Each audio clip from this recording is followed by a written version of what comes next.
Abandoned by family, I built a new life, a story of betrayal and redemption. The summer I turned 22 was supposed to be just another season of working in my father's hardware store and living at home. My dad, Banks, always said college was a waste of time, so that was never an option. Instead, I spent my days earning a little cash and being the punching bag for my younger brother, Alan, the golden child. We were not poor, but we were not the type to take fancy vacations. So when Banks announced we were going on a road trip to my uncle's wedding in Colorado, I should have known something was not right. 3 days into that miserable trip, I was already kicking myself for not coming up with an excuse to stay home. My father and Alan had turned their usual pastime, making my life unbearable, into a full-time game. My mother, Irene, would occasionally murmur a week, "That is enough," but we all knew she would never actually stand up to them. Let me paint you a picture of my family. Banks was not your typical father. He was the kind of man who would wake you up in the middle of the night just to yell about a chore you forgot to do. If something of yours was in his way, he would throw it out without a second thought. From as far back as I can remember, he made sure I knew I was worthless. Alan figured out early on that he had two choices. He could either be like me or he could be Dad's favorite. You can guess which path he chose. That morning, we pulled into a rest stop in the middle of nowhere. Just miles of open fields, mountains in the distance, and a sad little restroom building with a couple of vending machines. I had been sleeping in the back of our Suburban and needed to stretch my legs. Dad and Alan were laughing about something, while Mom was busy fixing her makeup in the visor mirror. I remember exactly what I was wearing: an old Metallica t-shirt, jeans with a hole in one knee, and my beat-up Vans. I left my phone in the car because it was charging. I did not grab my wallet. Why would I? I was just stepping out for a minute. I was in that bathroom for maybe 10 minutes. When I stepped back outside, squinting against the sunlight, the parking lot was empty. Our dark green Suburban was gone. At first, I thought it was a prank. I walked around, expecting to see them laughing from a different spot. But there was nothing. That kind of betrayal, it cuts deeper than anything else. I sat on the curb for an hour, telling myself they would be back any minute. Cars came and went. A few people gave me strange looks. A trucker even asked if I was all right. I lied and said I was waiting for my girlfriend. He nodded and drove off. 2 hours passed, and the pit in my stomach turned ice cold. They were not coming back. My first instinct was to borrow a phone and call them, beg them to come get me.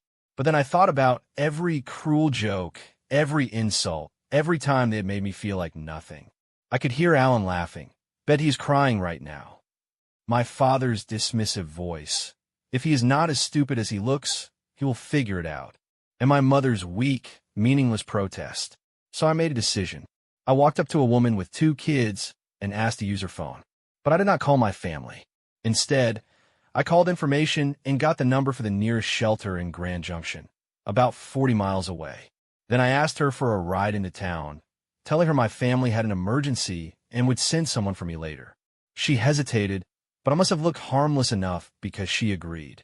That first night in the shelter was a wake-up call. I had nothing but the clothes on my back, no identification, no money, no connections. Dave, one of the shelter workers, let me use their computer to look up my uncle's address from the wedding invitation I'd seen.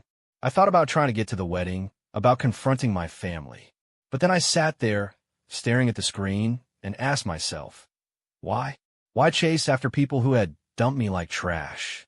Instead, I created a new email account, searched for ways to replace lost identification, looked up cash-paying jobs, and started figuring out my next steps. 2 days later, I found work washing dishes at a little diner called Sonny's. The owner, Geraldine, was a tough-looking woman in her 60s with streaks of purple in her gray hair and more tattoos than you would expect. I walked in, asked if she needed help, and explained that my wallet had been stolen, but I was desperate for work. She looked me over and said, "The dishwasher quit yesterday. You steal from me, you are dead. Start now." That is the thing about hitting rock bottom. You have only one way to go. For a week, I pulled double shifts, slept in a shelter, and wore donated clothes. Dave helped me start the process of getting a new identification by contacting the Vital Records office in my home state. When I got my first paycheck, I bought a cheap prepaid phone from Walmart. 7 days after they abandoned me, My phone rang. Unknown number. I answered. It was my mother, her voice shaky. She asked where I was, if I was safe. She said they had been looking everywhere, that it was just supposed to be a joke. They had waited down the road for 20 minutes, then came back and could not find me. I listened to her stress, her fake concern. In the background, I heard my father scoffing, telling me to stop being dramatic and just go to Uncle Rick's. I heard Alan laughing. Salvador, are you there? Say something. We have been worried sick. The icy feeling in my stomach was gone. What replaced it was clarity. You wanted to see if I could make it on my own, I said, my voice steadier than it had ever been with them. So watch me. Then I hung up, blocked the number, and went down the list blocking every other family number I could remember.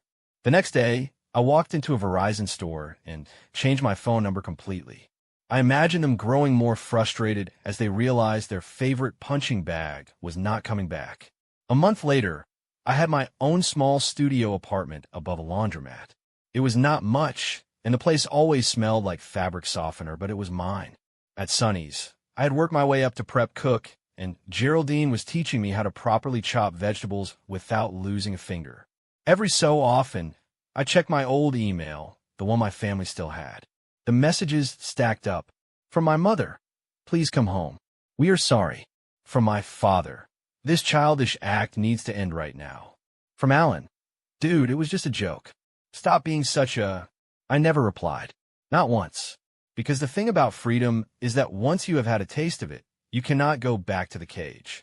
Then came the so-called emergency. But there was no real emergency. I already knew that. What I did not understand was why. After 5 years of silence, they were suddenly looking for me. So I dug deeper. I created a fake account, joined community groups in my hometown, and pieced the story together bit by bit. The hardware store had gone under, their house was in foreclosure, my mother had some vague medical issues, and Alan had moved back home after his third arrest for driving under the influence. They were not searching for me because they missed me. They needed something. And for the first time in 5 years, when I thought of them, I smiled, not out of happiness for their misfortune, but because I had come to a realization. I did not care anymore. I closed my laptop, climbed into bed next to my sleeping wife, and made a decision. I would keep watching from a distance, not out of hate or love, but because sometimes the best revenge is not what you do. It is what you build while they are too busy destroying themselves. Fast forward 15 years. It started with a LinkedIn notification. My carefully built life had a flaw. Someone had viewed my profile 27 times in a single day. Recruiters do that sometimes, but this was different. The name attached to it? My brother, Alan Matthew. That is the thing about the past. It is patient. It waits in the tall grass for years before striking. By then, my life had changed completely. Since those first days in Grand Junction, Kendra had finished medical school, completed her residency, and was now working part-time at a local clinic so she could spend more time at home with our kids. We had two, Ellie, 7, and Marcus, 4. The tiny apartment above the laundromat had been replaced by a modest 4-bedroom house on the edge of town. It was nothing fancy, but it had a yard where the kids could play, and I could attempt to grow tomatoes, though they never quite turned out right. Sonny's had expanded to 3 locations. It was not a major franchise, but it was enough that I no longer had to work the line, except when someone called in sick.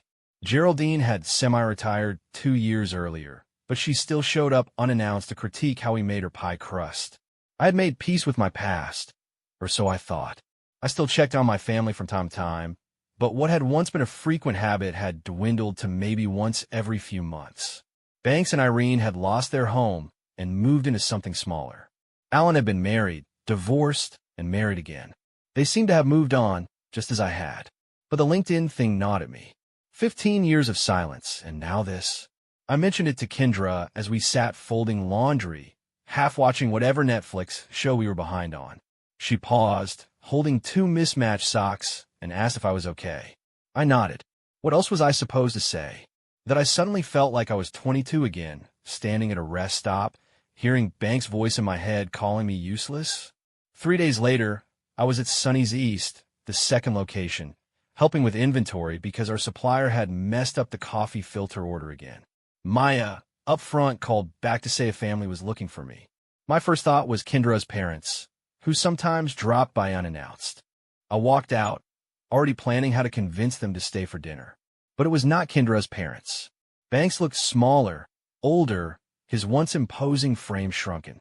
Irene's face was tight with years of stress, and her hair was dyed an unnatural shade of brown. Alan stood just like Banks always had, taking up space in the same way. A young woman was with them, maybe in her early 20s. She stood a little apart from the others, as if unsure whether she should even be there. No one spoke.